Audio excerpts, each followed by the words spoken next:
Hello friend, good morning. সবাই কেমন আছো? আশা করি ভালো আছো। দেখো কি রান্না করবো, পাশে থাকো, দেখতে থাকো কি কি রান্না করছে। আর কিছু বলবো না তোমার। চলো কি রান্না করছি শেয়ার করছি তোমাদের সাথে।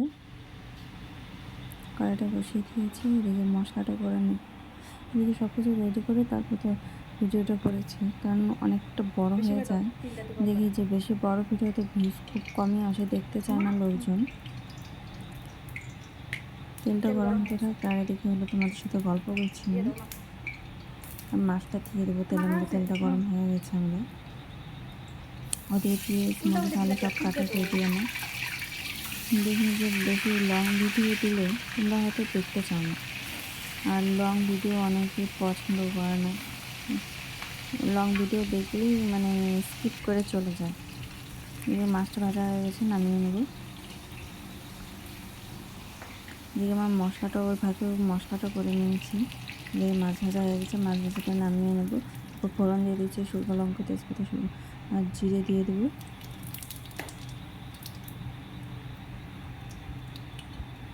হালকা লাল লাল হওয়ার অবধি অপেক্ষা করতে হবে।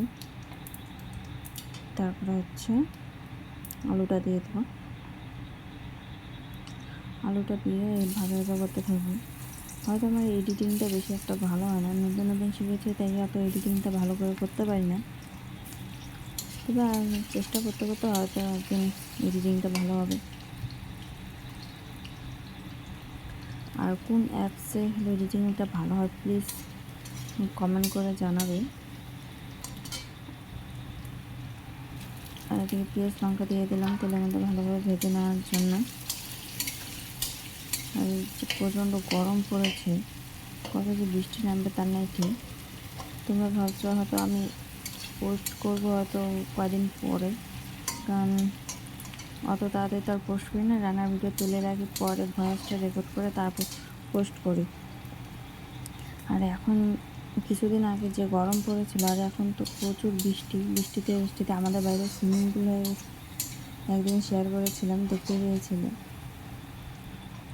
সেই সুইমিং পুলে বাইরে দেখতে যাওয়ার জন্য সুইমিং পুল দেখতে লাগবে না, আমাদের বাড়িতে সুইমিং পুল হয়ে যায়। ঘুরতে গিয়ে আর সুইমিং পুল দেখতে লাগবে না। এই চালটা ধুয়ে রেখে দিয়েছিলাম। চালটা দিয়ে এখন ভালোভাবে ভেজে নিতে হবে চালটাকে। তারপর দিয়ে মশলা করাও আছে, মশলাটা দিয়ে ভালোভাবে ভেজে নিতে হবে। তার আগে চালটাকে ভালোভাবে ভেজে নিতে হবে। ফার্স্ট টাইম মাছের মাথা দিয়ে মুরগি ঘন্ট করলাম। আলুটা হয়তো একটু বেশি হয়ে গেছে, আইডিয়া করতে পারিনি ফার্স্ট টাইম। কেমন হবে তাও জানি না, তাই চেষ্টা করলাম। চেষ্টার তো কোনো বিকল্প হয় না, তাই চেষ্টা করলাম। আস্তে আস্তে হয়তো হবে, রান্না করতে করতে হয়তো হয়ে যাবে। জলটা বসিয়ে দিয়েছি, জলটা গরম হতে হতে আমার চাল ভাজা মশলা ভাজা হয়ে যাবে। চালটা প্রায় ভাজা হয়েই আসছে। তারপর আমি মশলাটা দিয়ে দেবো। চালটা লাল লাল হয়ে গেছে, মশলাটা দিয়ে দিলাম। বাটির মধ্যে একটু মশলা কেটে দিয়ে একটু দিলাম। এখন মশলাটাকে ভালোভাবে ভেজে নিতে হবে। তোমরা হয়তো ভাবো আরও কিছু থাকে, অ্যাড করি না। সবই অ্যাড করি, তবে ভিডিওটা অনেকটাই লং হয়ে যায়, যার জন্য কেটে কেটে দেওয়ার ফলে বাকি জিনিসগুলো আর উঠে না, আর কি ভিডিওতে শো করে না। এদিকে ভাজা হয়ে গেছে আমার। এদিকে জলটা গরম হয়ে গেছে, এখন জলটা দিয়ে দেবো। মাছের মাথা ভাজা হয়ে গেছে, দেখো সে সুন্দরভাবে ভাজা হয়ে গেছে। এখন এদিকে হয়ে গেছে, এদিকে হলো জলটা আমার গরম হয়ে গেছে। এখন জলটা দিয়ে দেবো। গরম জলটা দিলে কি হয়, তাড়াতাড়ি বলক পড়া শুরু হয়ে যায়। আর মানে ঠান্ডা জল গরম হতে প্রচুর সময় লাগে, আর গরম জলটা দিলে অনেকটা ভালো হয়। যার ফলে আমি প্রায় তরকারিতেই গরম জলটাই দিই। এদিকে আমার ভাজা ভাজা হয়ে গেছে, আর একটু ভেজে নিয়ে তারপর জল দিয়ে দিচ্ছি। তোমরা প্লিজ ভিডিও দেখো, খারাপভাবে কমেন্ট করে জানাবে, নয়তো আমি বুঝতে পারবো না যে ভালো হয়েছে কি খারাপ হয়েছে। আমি জলটা দিয়ে দিয়েছি। এখন সিদ্ধ হওয়া অবধি একটু অপেক্ষা করতে হবে।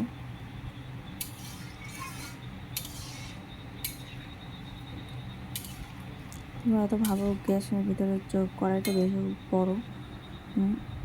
এদিকে মাছের মাথাটা ভেঙে নিয়েছি আমি এইভাবে খুন্তিতে মাছের মাথার মধ্যে বাড়ি দিয়ে দিয়ে ভেঙে নিই।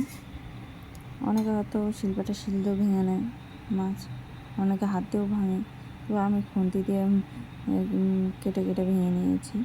এদিকে হচ্ছে বলক করা শুরু হয়ে গেছে, তো জাল আর একটু ভালো করে বড় করলে আমি মাছের মাথাটা দিয়ে দেবো, দিয়ে জাল হবে, দিয়ে সিদ্ধ হয়ে যাবে।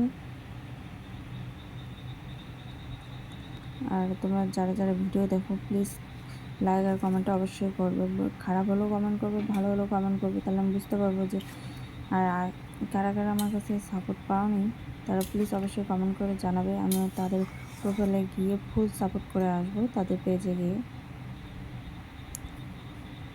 আর এদিকে আমাদের হলো জাল হওয়ার দিকটা অপেক্ষা করতে হবে। আর ভিডিওটা অনেকটা কেটে কেটে দিয়েছি, যার জন্য তাড়াতাড়ি হয়ে গেছে। আর কিছু কিছু ফিল্টার মারাতে তরকারি কালারটা এরকম আসে, মনে হচ্ছে যে তরকারির কালারটা হয়তো এরকম হয়ে গেছে, মশলা দেয়নি মশলা দেয়নি। আমি নতুন নতুন তোলা চালু করেছি ভিডিওটা, যার জন্য ফিল্টারটা নতুন নতুন ফিল্টার লাগাই, আর এদিকে কালারটা এরকম দেখা যায়। তবে নতুন নতুন শিখেছি তো আস্তে আস্তে ভালো হবে। তবে একটা কাজ ধরলে সে কাজটাকে ভালোভাবে না করা অবধি সে কাজটা ফিনিশিং আসে না। আমি চেষ্টা করছি, আস্তে আস্তে হয়তো সফলতা পাবো যদি তোমাদের ভালোবাসা থাকে। গরম মশলা দিয়ে দিয়েছি, মুড়ি ঘন্টটা প্রায় হয়ে গেছে, আর একটু জলটা শুকিয়ে যাবে, নামাইলে থামা থামা হয়ে যাবে, যার জন্য হলো জলটা একটু শুকিয়ে যাবে। দেখো মুড়ি ঘন্টটা একটু পাতলা পাতলাই নামিয়েছি, কারণ একটু পরেই ঘন হয়ে যাবে একটু থামলেই। টাটা বাই বাই, সবাই ভালো থেকো, সুস্থ থেকো, আর প্লিজ লাইক কমেন্টটা অবশ্যই করবে, নাহলে আমি বুঝতে পারবো না।